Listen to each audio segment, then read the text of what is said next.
নমস্কার। আমার YouTube channel বাঙালির আড্ডাতে আপনাদের স্বাগত। আমার আজকের বিষয়, আগে কি সুন্দর দিন কাটাইতাম। এখন আমাদের ছোটবেলায় যখন আমরা ইতিহাস পরীক্ষা দিচ্ছি, তখন একটি প্রশ্ন প্রায়ই কমন আসতো। সেটি হচ্ছে, মোগল সাম্রাজ্যের পতনের কারণ লেখো। এখন 2026 সালে যদি ইতিহাসের পরীক্ষা হয়, তাহলে আরেকটি প্রশ্ন অত্যন্ত কমন আসবে। সেটি হচ্ছে, তৃণমূল সাম্রাজ্যের পতনের কারণ কি। কারণ এটাও তো ইতিহাস হয়ে গেছে। এখন ইন্ডাস্ট্রির কথা বলতে গেলে আমাকে বলতে হবে যে, একটা সময় যখন আমাদের বাংলাতে ফিল্ম ইন্ডাস্ট্রি তৈরি হচ্ছে, 1930-এর দশকে নিউ থিয়েটার্স তৈরি করেছিলেন বীরেন্দ্রনাথ সরকার। তিনি প্রথমেই বলেছিলেন, এটা প্রখ্যাত পরিচালক অরবিন্দ মুখোপাধ্যায়ের মুখ থেকে শোনা, তিনি বলেছিলেন যে এমন ছবি তৈরি করুন, আপনারা ডিরেক্টরদের উদ্দেশ্যে বলেছিলেন, যে অশিক্ষিত দর্শক ছবি দেখতে ঢুকবে, শিক্ষিত হয়ে বেরিয়ে আসবে। এবং এই সময় প্রমথেশ বড়ুয়া, তারপরে ধীরেন্দ্রনাথ গাঙ্গুলি, দেবকী কুমার বসু, আরো অনেকে ছবি করেন। এবং পরবর্তীকালে সত্যজিৎ রায়, ঋত্বিক ঘটক, মৃণাল সেন তো আছেই। তারা যদিও নিউ থিয়েটার্স তখন শেষ হয়ে গেছে, তখন তারা ছবি করছেন। কিন্তু এই নিউ থিয়েটার্স এত জনপ্রিয় হয়েছিল,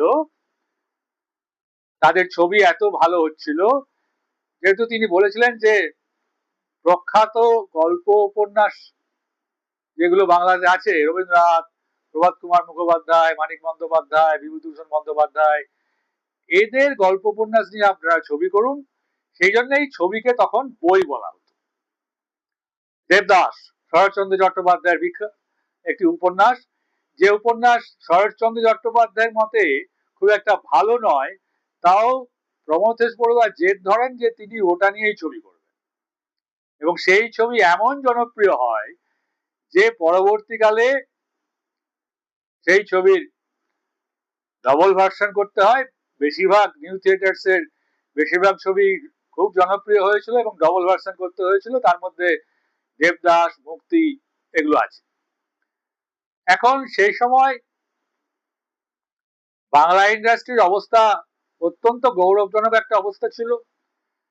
যেমন ধরুন, দেবকী কুমার বসু তার সীতা ছবি 1934 সালে এই ছবিটি নির্মাণ হয়েছিল। সেই ছবিটি ভেনিস আন্তর্জাতিক চলচ্চিত্র উৎসবে প্রদর্শিত হয় এবং সার্টিফিকেট অফ মেরিট পুরস্কার পায়। এর সাফল্য হলো এটাই যে এই ছবি প্রথম ভারতীয় সিনেমা, বা দেবকী কুমার বসুই প্রথম ভারতীয় চলচ্চিত্র পরিচালক যিনি আন্তর্জাতিক পুরস্কার জয়ের গৌরব লাভ করেন।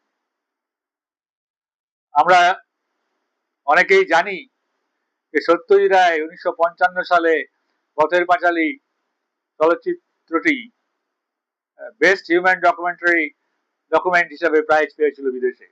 এটাই প্রথম বিদেশে প্রাইজ পাওয়া ছবি নয়, তার অনেক আগে দেবকী কুমার বসুর এই ছবিটি, অর্থাৎ 1934 সালে সীতা ছবিটি আন্তর্জাতিক পুরস্কার পায়। তারপরে বা তার আগে বা পরে ধীরেন্দ্রনাথ গাঙ্গুলি আসেন। তার আগে ধীরেন্দ্রনাথ গাঙ্গুলি প্রযোজিত এবং বলা যেতে পারে যে নীতিশ লাহিড়ী পরিচালিত একটি ছবি বিলেত ফেরত, সেই সময় ধীরেন্দ্রনাথ গঙ্গোপাধ্যায় কমেডি ধারার ছবিতে প্রযোজনা এবং পরিচালনাতে অত্যন্ত পারদর্শী ছিলেন। এবং পরবর্তীকালে তিনি আরেকটি ছবি নিজে পরিচালক ছিলেন, তার নাম এক্সকিউজ মি স্যার। অর্থাৎ আমি যেটা বলতে চাইছি যে অতীতে বাংলা ইন্ডাস্ট্রির যে গৌরব ছিল, তার গত 15 বছরে একদম তলানিতে ঠেকে গেছে, আর কোনো গৌরবই নেই। সেটা হচ্ছে এই কারণেই যে তারপরে সত্যজিৎ রায়, ঋত্বিক ঘটক, মৃণাল সেন, অরবিন্দ মুখোপাধ্যায়, অজয় কর, অসিত সেন, তপন সিংহ, তরুণ মজুমদার এনারা ছবি করেছেন। এবং এনারা যে পরিচালক হিসেবে যখন ছবি করছেন তখন একে অপরকে সাহায্য করছেন। হ্যাঁ, কখনো চিত্রনাট্য রচনা করে, কখনো কোনো একটা শর্ট টেকিং করে দিয়ে, এরকম অনেক গল্প আমি তরুণ মজুমদারের লেখা একটি বই সিনেমা পাড়া দিয়েতে পড়েছি। সেখানে বিস্তারিত যাচ্ছি না, কিন্তু এই যে পরিচালকদের মধ্যে বা অভিনেতা অভিনেত্রীদের মধ্যে যে ঔদার্য ছিল, যে পারস্পরিক শ্রদ্ধাবোধ ছিল, সেটা যেন গত 15 বছরে স্বরূপ বিশ্বাস অ্যান্ড কোম্পানির আনুকূল্যে একেবারে হারিয়ে গেল। যেমন ধরুন, আমি একটা উদাহরণ দিয়ে বলতে পারি যে উত্তম কুমার একটি জনপ্রিয় ছবি নির্মাণ করেছিলেন, উত্তম কুমার অভিনীত ছবি, তার নাম দেয়া নেয়া। পরবর্তীকালে যখন অরবিন্দ মুখোপাধ্যায় প্রায় একই রকম একটি গল্প নিয়ে ছবি করতে যাবেন বা করবেন বলে মনস্থ করেছেন, সেই ছবিটির নাম পিতা পুত্র, তখন উত্তম কুমার বলেন যে আমাকে না নিয়ে এই ছবিতে আপনি স্বরূপ দত্তকেই নিয়েই ছবিটি করেছিলেন পরিচালক অরবিন্দ মুখোপাধ্যায়, এবং সেই ছবিটি যথেষ্ট জনপ্রিয়তা লাভ করেছিল। তাহলে আমি যেটা বলতে চাইছি যে এইভাবে বাংলা ফিল্ম ইন্ডাস্ট্রি যে গৌরবজনক অধ্যায়ের মধ্যে দিয়ে যাচ্ছিল, সেটা হঠাৎ করে গত 15 বছরে এতখানি তার অধঃপতন হলে কি করে? অর্থাৎ নামতে নামতে নামতে এমন জায়গায় পৌঁছেছে যে আর খুঁজে পাওয়া যাচ্ছে না। এখানে একটা কথা বলতে হয় যে এখন গত 15 বছরে এখন নতুন সরকার এসছে, 1 মাসের বেশি সময় অতিক্রান্ত হয়েছে, কি হবে না হবে আমরা পরবর্তী সময় সেটা বুঝতে পারবো। এখন যেটা হচ্ছে, মানে হয়েছে ওই সময় তৃণমূল আমলে, যে আমরা দেখলাম যে ছিল রুমাল হয়ে গেল বেড়াল, ছিলেন অভিনেতা হয়ে গেলেন রাজনীতিবিদ, দল বদলু, সুবিধাবাদী, ইত্যাদি ইত্যাদি। এটাই এখন বাংলা ইন্ডাস্ট্রির ধারা। আপনার কটা ছবি মুক্তি পেল না বলে কবার দল বদলালেন বললে কিছু তারকার উত্তর দেওয়া সহজ হবে। অভিনেতারা অভিনয়ের জন্য আর আলোচিত নন, বাদ বাকি সব বিষয় তারা জানেন, সব বিষয়েই তারা আছেন। কেউ রাজনৈতিক কুটকাচালিতে, কেউ বিতর্কিত মন্তব্য করার রেকর্ড করতে, কিন্তু তাদের কাজ নিয়ে কোনো চর্চা নেই। সম্প্রতি কটা ছবি মুক্তি পেয়েছে যা সাড়া ফেলে দিয়েছে? এদিকে বক্স অফিসে মনের মতো রেকর্ড বসিয়ে কেক কাটার পর্ব কিন্তু চলছে, সেগুলো সবই ফলস। হলের বাইরে হাউসফুলের বোর্ড টাঙিয়ে কাকে যে ফুল বানাচ্ছেন, মানে এপ্রিল ফুল বছরে একবার হয়, এ ক্রমাগত দর্শকদের ফুল বানিয়ে যাচ্ছে, তা ভাবার অবকাশ নেই। আগে বড় পর্দায় টক্কর দিতেন অভিনেতারা, এখন টক্কর দিচ্ছেন মিটিং, মিছিল বা প্রেমের গুনতিতে। কারো হম্বিতম্বি আবার সমাজ মাধ্যমে, যেখানে সহ তারকার মুন্ডপাত, কাদা ছড়াছড়ি করেই তারকার নাম বাঁচিয়ে রেখেছেন। সিনেমা ছাড়া সর্বত্রই তাদের 100% উপস্থিতি। ভাবলে অবাক লাগে যে উত্তম কুমারকেও নিশ্চয়ই কংগ্রেস আমলে যখন তিনি ছবি করছেন তখন কংগ্রেসীরা তাকে রাজনৈতিক রাজনীতিতে দাঁড়াতে বলেছিলেন, কিন্তু উত্তম কুমার দাঁড়াননি। আরো অনেকে দাঁড়িয়েছিলেন, কিন্তু তারা অভিনয়টাও সমান পারদর্শিতার সঙ্গে করে গেছেন। এখন এই মুহূর্তে আমার যার কথা মনে পড়ছে, যিনি ছবি অনেক বেশি করেছেন অন্য অভিনেতা অভিনেত্রীদের থেকে, এবং তার অভিনয়ের মান আগে যা ছিল, যখন তিনি ক্যারেক্টার রোলের দিকে ঢুকেছেন তখন এত অভূতপূর্ব উন্নতি করেছেন যে আমি নিজেই বিস্মিত হই। সেই ভদ্রলোকের নাম প্রসেনজিৎ চট্টোপাধ্যায়। তিনি কোনো রাজনৈতিক দলে নাম লেখাননি, কোনো রাজনৈতিক দলের আজ্ঞাবহ তিনি নন। তার কাছে ওই একটা অ্যাড ছিল, eat cinema, drink cinema and sleep cinema. হ্যাঁ, সেরকম তিনি শয়নে স্বপনে জাগরণে সিনেমা নিয়েই ভাবেন। এখন বলা যেতে পারে ছবির প্রিমিয়ার হোক বা পার্টিতে কত শত নাম, পোশাকের ক্রেতা, সাজের বাহার, কিন্তু অনুষ্ঠানের আলোটি নিভতেই সব হাওয়া। এবার যদি জিজ্ঞেস করেন তাহলে সিনেমাটা কেন করছেন না, তখন সব দোষ সেই বিশ্বাসদাতাদের ঘাড়ে। তা সেই ভয় তো আউট, এখন ভরসা ইন। তাতেও তো সিনেমার ধারপাস ঘেঁষতে দেখা যাচ্ছে না বেশিরভাগকে। এদিকে এখনো দল পাকিয়ে চলেছেন ইন্ডাস্ট্রির কয়েকজন। এত দল পাকিয়ে হবেটা কি যদি সিনেমাটাই না বানানো হয়? কবছর আগে কটা সিনেমা মুক্তি পেত তার হিসাব করলে বোঝা যাবে বাংলা ছবির সাম্প্রতিক অবস্থা।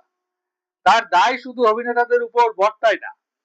গত কবছরে বাংলা ছবির জগতে যে দাদাগিরি চলেছে তাতে বিনিয়োগকারীরা সংখ্যায় কমেছেন। টলিউডের কেচ্ছা কেলেঙ্কারি নিয়ে দর্শকের যত আগ্রহ, সিনেমা নিয়ে ততটা এখন আর দেখা যাচ্ছে না। তাই বলে ভালো ছবির চাহিদা নেই বলা যাবে না। উদাহরণ তৈরি করেছে প্রদীপ্ত ভট্টাচার্যের নধরের ভেলা ছবিটি। শহর থেকে গ্রামে তার ছবি নিয়ে ঘুরছেন। গণনাট্য আন্দোলনের সময় যেভাবে হতো, সেখানে সত্যিকারের হাউসফুল বোর্ড ঝুলেছে। নিজের শিল্প জিয়ে রাখতে শ্রম বিনিয়োগ করেছেন কলাকুশলীরা। এই অধ্যাবসায়, নিজের শিল্প সত্তার প্রতি দায়বদ্ধতা কজন শিল্পীর আছে এখন? শুধু হল ভিজিটে গিয়ে সামনের সারিতে ভিড়ের ছবি তুললে পেছনের অন্ধকার ফাঁকা সিটগুলো ভরে যায় না, শুধু ঢাকা পড়ে যায়। যে তারকাদের উদযাপন হওয়ার কথা পর্দায়, তারা যদি সেখান থেকে নেমে এসে সমাজ মাধ্যমের ভিড়ে হারিয়ে যেতে চান, তার দায় তাদেরকেই নিতে হবে। সঙ্গে রয়েছে তাদের ঘন ঘন ভুলবদল। কমাস আগে যা বলেছেন, মাস ঘুরতেই বদলে যাচ্ছে ভাষ্য। আজ যার সঙ্গে কোঁদল, কাল তাকে জড়িয়ে এই ছবি। দর্শকের স্মৃতি কি এতই দুর্বল? আসলে অভিনয়টা পর্দায় করলেই দর্শকের মনে ধরে, বাস্তবে নয়। এখনকার বেশিরভাগ অভিনেতা অভিনেত্রী রাজনৈতিক মঞ্চে এমন অভিনয় করছেন যে তাদেরকে দেখলে যাত্রার প্রবাদ প্রতিম অভিনেত্রী বীণা দাশগুপ্ত লজ্জা পেতেন, অনেক নায়কও লজ্জা পেতেন।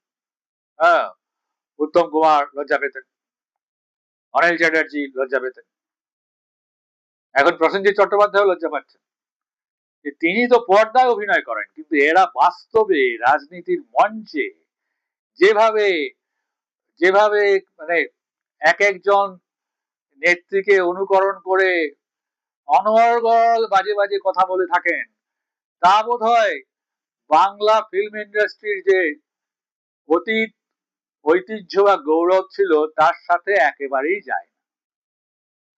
উত্তম কুমার বা সৌমিত্র চট্টোপাধ্যায়ের মধ্যে, সৌমিত্র চট্টোপাধ্যায় নিজে বলেছেন যে আমাদের পরস্পরের মধ্যে একটা রেষারেষি ছিল, এটা ঠিক।